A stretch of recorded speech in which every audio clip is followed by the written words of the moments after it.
All right, so my wind resistant flash modifying umbrella fell over and broke. So as you can see in here, you can see this has broken here, and you can kind of see where it broke there at the end there. So what I'm going to do, and it broke right at the point where the umbrella locks into the pole here when it's fully extended. So I'm trying to do this with one hand.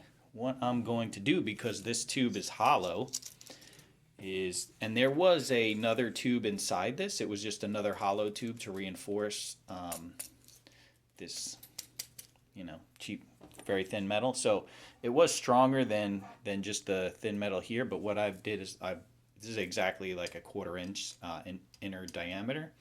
So I bought a 3-foot by 1/4 inch steel rod, and so this should be stronger once I put it in there. But what I'm going to do is, because that's hollow, I'm going to see, whoops, drop my phone. All right, so you can see that that's hollow. I'm going to stick one end of the tube in there. See if I can get that like that. So I'm going to stick one end of the tube in there, and then the other end will go into the, where is that? The other end will go into this part here, and that should reinforce it to make it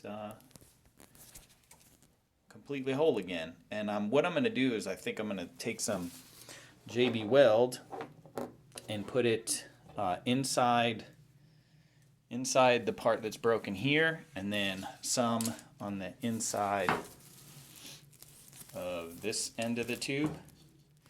And so there'll be some JB Weld on the inside, and then I'll probably JB Weld the outside as well. And we'll see how that holds up.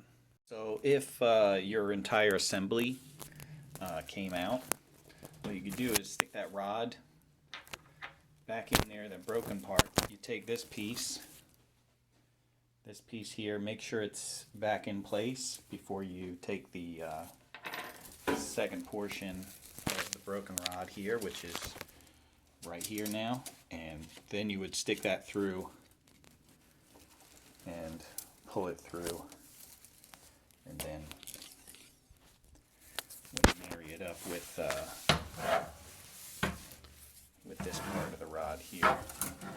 So you see this, there's the metal rod that's in the broken part there, and then I'm going to insert this side into the broken spot right there.